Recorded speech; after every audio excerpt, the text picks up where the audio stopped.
Hi guys, welcome to YCC Youth Cricket Chat. నేను మీ Sai and match number 69 SRH versus Punjab kings. SRH versus match జరిగింది. First అసలు వర్షం ఉంది, మ్యాచ్ జరుగుద్దో లేదో అని డౌట్ పడ్డాం, బట్ మ్యాచ్ జరిగింది. SRH's won the match and second పొజిషన్కి వెళ్ళిపోయారు SRH with a very good run rate of +0.4. And ఇప్పుడు Rajasthan should win the match. ఖచ్చితంగా మ్యాచ్ జరగకపోయినా if it is a rain, అక్కడ కూడా వర్షం పడుతుంది సెకండ్ మ్యాచ్కి కూడా. బట్ ఒకవేళ అది వర్షం పడి మ్యాచ్ జరగకపోతే మటుకి Rajasthan will be in third place. ఆ మ్యాచ్ నెగ్గాలి అండ్ మార్జిన్ ఈజ్ ఇర్రెలవెంట్. వాళ్ళు రాజస్థాన్ నెగ్గితే చాలు, they will get back their second position. Match rain వల్ల ఆడకపోయినా, ఇఫ్ దే లోస్, రాజస్థాన్ ఓడిపోయినా, ఇట్ ఈస్ ఎస్ఆర్హెచ్ సెకండ్ పొజిషన్లో ఉంటారు and they will get a second chance. SRH's KKR ఆడతారు. So very good win for SRH. SRH almost 11 days అయిపోయింది match ఆడి. లక్నో మీద 10 wickets win తర్వాత ఒక మ్యాచ్ రెయిన్, మళ్ళీ ఆల్మోస్ట్ చాలా లాంగ్ గ్యాప్ వచ్చింది ఎస్ఆర్హెచ్కి. బట్ మళ్ళీ వాళ్ళు ట్రాక్లోకి వచ్చారు. SRH's won the match. And Punjab వాళ్ళు పాపం ఒక్క ఫార్నర్తో ఆడారబ్బా మ్యాచ్. రైలరుసు ఒక్కడే ఫార్నర్. అండ్ ఎవరు కెప్టెన్సీ ఇస్తారో అనుకున్నాం, ఇది జితేష్ శర్మకి ఇచ్చారు కెప్టెన్సీ. అండ్ కంప్లీట్ అసలు టూ మచ్. అసలు ఆ టీంని అందరూ మొత్తం 8 మంది ఫారినర్స్ ఉంటారు. ఒక్క ఫారినర్ తప్ప మిగతా 7 దే ఆర్ హ్యాండ్ ఇచ్చి వెళ్ళిపోయారు. టూ మచ్ ఇది.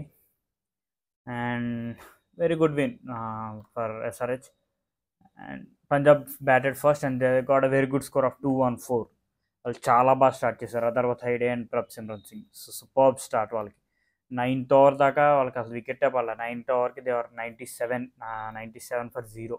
Power play they got very good start. 6 overs 61 for 0. First breakthrough Natarajan ఇచ్చాడు. అదర్వత్ హైడే అవుట్ అయ్యాడు. అండ్ అక్కడి నుంచి మళ్ళీ రైలరుసో అందుకున్నాడు. ప్లేడ్ సూపర్బ్ నాక్ 24 balls 49. అక్కడి నుంచి మళ్ళీ వాళ్ళకి స్కోర్ ఊపందుకుంది. 15th over దగ్గర they last Prabhsimran Singh. Superb నాక్ 71 runs. And at the end of 15 they are in a very good position. 159 for 2. 159 for 2 ఈజీగా ఇంకో 5 oversలో 220 230 వస్తుంది అనుకున్నాం.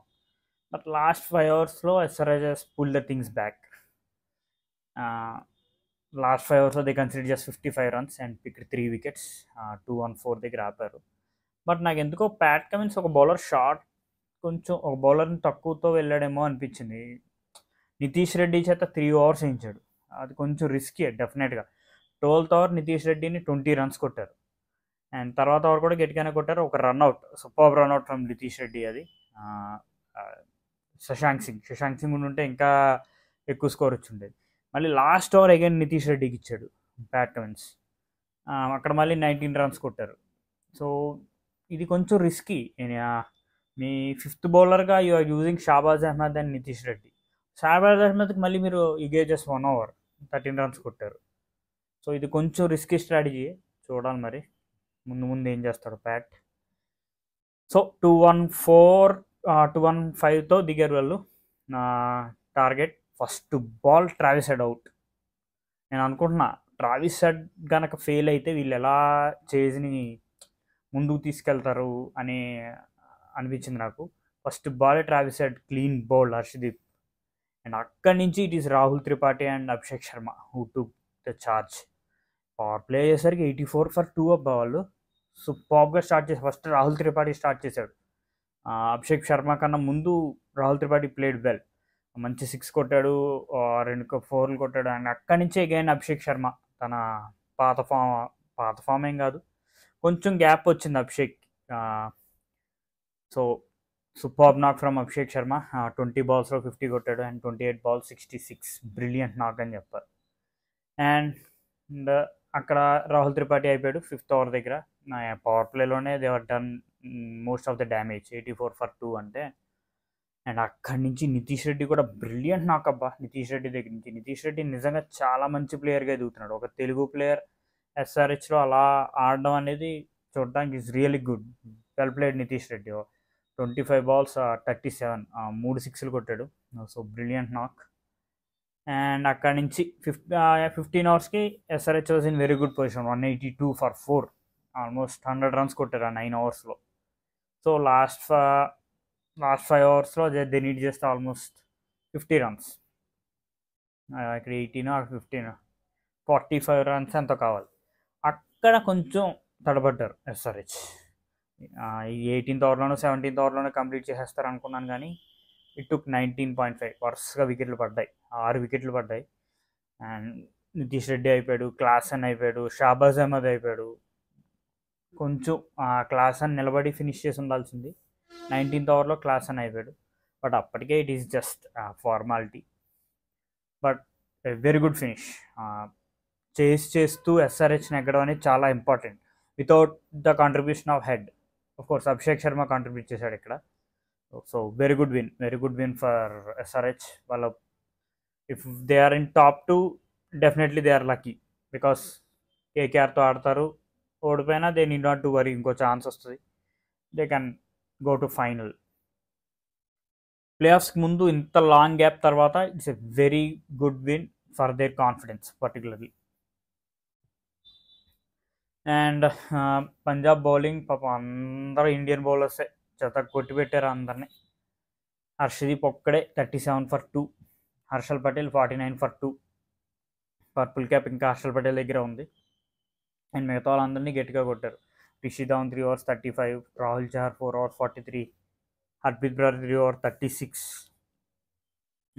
సో ఇది వెరీ గుడ్ విన్. మరి సెకండ్ మ్యాచ్ ఒకవేళ జరిగితే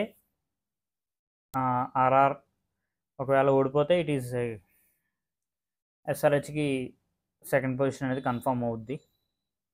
సో ఇది ప్రస్తుతానికైతే they are in second position. Rajasthan royals కన్నా బెటర్ రన్ రేట్ ఉంది ఎస్ఆర్హెచ్కి. That's a good for them.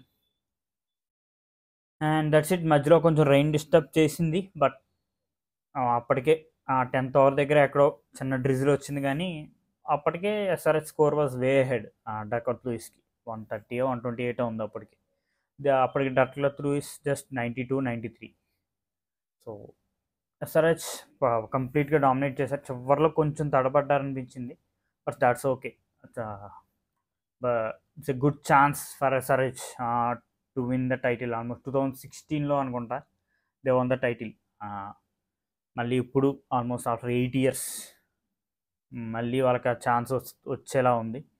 Same ఈ ఇయర్ ప్లే ఆఫ్స్కి క్వాలిఫై అయిన 4 teams కూడా ఆల్మోస్ట్ కేకేఆర్ ట్రోఫీ కొట్టి 10 years అయింది. 2014లో కొట్టారు వాళ్ళు, మళ్ళీ 2024. అండ్ రాజస్థాన్ కొట్టి 16 years అయింది. ఫస్ట్ ఐపీఎల్ కొట్టారు వాళ్ళు, మళ్ళీ 15 years కొట్టలేదు. ఇది 17th year ఇది.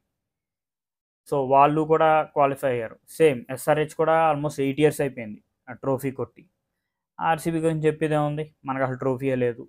సో ఎవరు కొట్టినా సరే ఇట్ ఈస్ ఏ ఒక ఫ్రెష్ ఫీల్ వస్తుంది. మనం కంటిన్యూస్గా ముంబై, చెన్నై, జీటీ వీళ్ళనే చూస్తున్నాం. ఆల్మోస్ట్ ఈ 4-5 years నుంచి కూడా వీళ్ళే ఉన్నారు ఛాంపియన్స్గా. సో డెఫినెట్గా will see a new champion అని కాదు, కానీ ఒక ఫ్రెష్ ఛాంపియన్, రొటీన్ ఛాంపియన్ కాకుండా. సో చూడాలి who will be the champion of 2024 IPL. So from Monday match లేవు, Tuesday play off matches start అవుతాయి. సో చూద్దాం. Thank you so much. Please like, share and subscribe if you like my content. Thank you.